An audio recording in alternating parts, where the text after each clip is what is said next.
Welcome back to the deep dive. Today, we're digging into some really interesting source material. It tells this classic story, a big narrative reversal. hmm Our mission here is to unpack this high-stakes culinary showdown. We're looking at characters, hidden knowledge, and really focusing on authenticity versus, well, pretension. Right. And it all kicks off because of Reginald, doesn't it? Yeah. We left off last time with him being utterly humiliated. That whole road trip fiasco, the fainting, Dave's presence just wrecked him. Yeah, totally. So now he's insisting they go to La Flamme d'Or, this super exclusive Michelin-starred place. It's all about getting his dignity back on his terms. And you can feel the tension right away. Reginald's going on and on about how exclusive it is, the velvet ropes, the price. Like, that proves something. Well, Dave just cuts right through it. His comment, supper is supper. That says everything, doesn't it? It really does. Sets the whole conflict up. Performance versus just eating. Exactly. And Winston, the narrator, he nails the atmosphere with that opening. Civilization's theater awaits.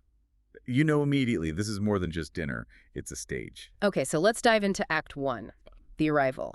Reginald makes his grand entrance into this very gilded, very fancy restaurant. Struts in, yeah, monocle gleaming, chest puffed out. He clearly thinks he's the main event. But the narrative is clever here. The reversal starts almost immediately, subtly.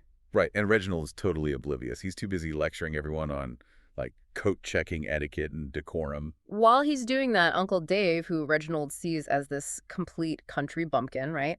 He walks up to the maître d' and just casually says, in perfect French, bonsoir, une table pour trois, s'il vous plaît. Flawless French. Not showy, just correct. And it immediately establishes a connection with the staff.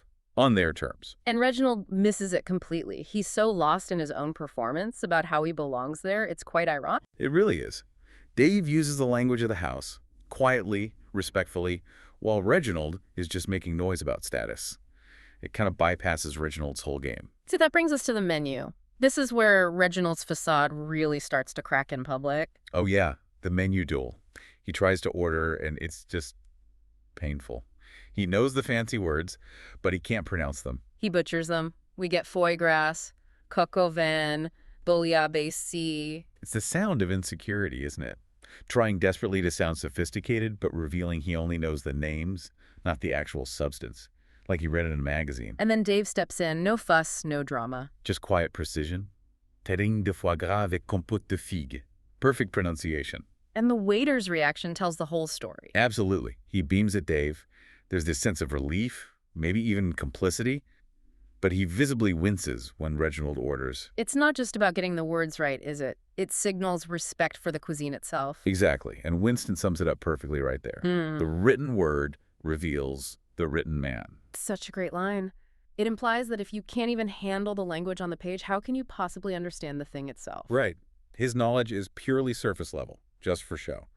The linguistic stumbling block sets up the bigger fall that's coming. Okay, so that leads us neatly into part 2, the main event, the high-stakes culinary showdown. We move from menu words to the wine itself. Yes, the classic arena for pretension.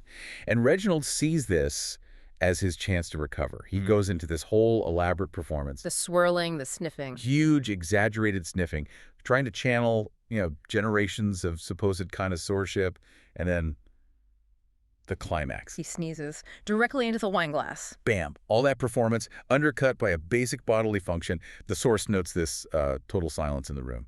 Just wet, utter humiliation. You can almost feel the air go out of the room. Oh. Just, oh dear. And that failure, that complete deflation of Reginald, kind of opens the door for Dave. The sommelier, maybe out of pity, maybe sensing something else, starts pulling out the serious stuff. Not the standard list anymore. Obscure vintages. A real test. And Dave just handles it calmly. He doesn't just guess the year. No, he nails everything. The vineyard, the specific terroir. He even identifies the type of oak used for the barrel. That's deep knowledge.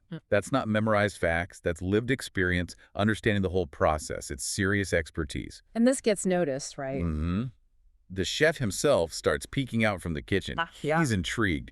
This guy who looked like he just wandered in off the farm is schooling everyone on fine wine. And Winston, again, has the perfect line for this moment. The grape remembers everything, so does David. Love that line. It connects Dave's knowledge to something organic, something real, not just book learning. It's memory etched by experience. So the chef, realizing he's dealing with someone serious, ups the ante. Right. He comes out, poses a direct three-part culinary challenge. Yeah. Starts with the basics, the foundations. The 5 mother sauces of French cuisine. And Dave doesn't just list them bechamel, velouté, espagnole, hollandaise, tomate. He gives notes on technique, on their best uses. It shows application, not just recall. Demonstrating real understanding. Then the chef goes historical. The origin of beef Wellington. Dave just lays it out. Napoleonic era, history, context, everything. The chef is clearly impressed. This guy knows his stuff. He could be in that kitchen. Meanwhile, Reginald is just imploding under the pressure. He can't access any real knowledge because he doesn't have any. Not in this way. And then he blurts it out. The line that just stops everything cold. Oh, the killer line. Ketchup pairs with anything. In a Michelin-starred restaurant, you can't. It's the ultimate culinary sin in that context, isn't it? Mm. Ketchup is like the symbol of mass-produced, undifferentiated flavor. To say it goes with anything in a place dedicated to nuance, it's admitting complete ignorance, total facade collapse. Game over for Reginald, basically, which sets the stage perfectly for the climax, Dave's big reveal, his monologue. Yeah, the nuclear reveal, as the source puts it. This is where Dave finally explains himself. He starts by confirming, look, I know this world. He says it directly, doesn't he? I know my foie gras from my velouté. I've eaten at temples of cuisine you can't pronounce, Reggie. He establishes his credentials, makes it clear his simplicity isn't from ignorance. He knows exactly what Reginald aspires to. And then comes the crucial part, the choice. He explains why he left that world. Right. He says food should be about honesty, about nourishment, connection, not about showing off or using it as a status symbol. He deliberately walked away from the pretension. And that's why he cooks the way he does. Now the source mentions beer cans and squirrel. It's not because he doesn't know any better. It's a conscious rejection. He says he does it because he knows better. Because true mastery gives you the freedom to choose simplicity, right? Exactly. It's not about lacking sophistication. It's about seeing through sophistication's performance. He doesn't need to prove anything using fancy food. Which is the absolute opposite of Reginald's entire life philosophy. And Winston nails this distinction too. His summary. Pretension is the garnish of insecurity. Just perfect. Dave represents authenticity beyond theater. While Reggie is all theater without substance. Yeah. It really highlights that the value isn't just having knowledge. It's about how, or even if, you choose to apply it for external validation. And the ending just seals it, the chef's reaction. A slight bow. Total respect. He recognizes Dave as a peer, maybe even more. Offers him guest of honor status, basically carte blanche anytime. Which Dave just waves off. Casually turns it down. His final line is, the perfect bookend to supper is supper. He says, appreciate it, but chicken don't fry itself. Back to reality, back to his chosen simplicity. Wow. While Reginald is left stammering, monocle fogged up, muttering about, what was it, cultural theft? Yeah, completely defeated, humiliated again, but this time by the revelation of true mastery versus his own emptiness. So the feast ends, and the source material leaves us with a really clear takeaway, I think. The guy who seemed simple, even mocked, turns out to be the true master. True mastery, true dignity often lies with those who value honesty and maybe simplicity over these elaborate, fragile displays. And Winston's final line sums up the whole affair. Thus ends the feast with grease, grace, and truth.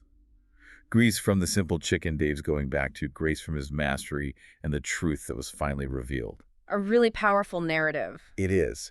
But it leaves us, and you listening, with a fascinating question, doesn't it? It stems from Dave's choice. Okay. If you genuinely possess the knowledge and skill to operate at the absolute highest level of something, whether it's cooking, art, science, whatever the quote-unquote best, why would you choose to return to the simple, the chicken and squirrel equivalent in your own field? What does that deliberate choice tell us about value? Is knowledge best used for display, for status? Or is its highest value in giving you the freedom to choose authenticity, to choose what genuinely matters to you, regardless of what the Reginalds of the world think? Where's the real value in what you know? Something to think about.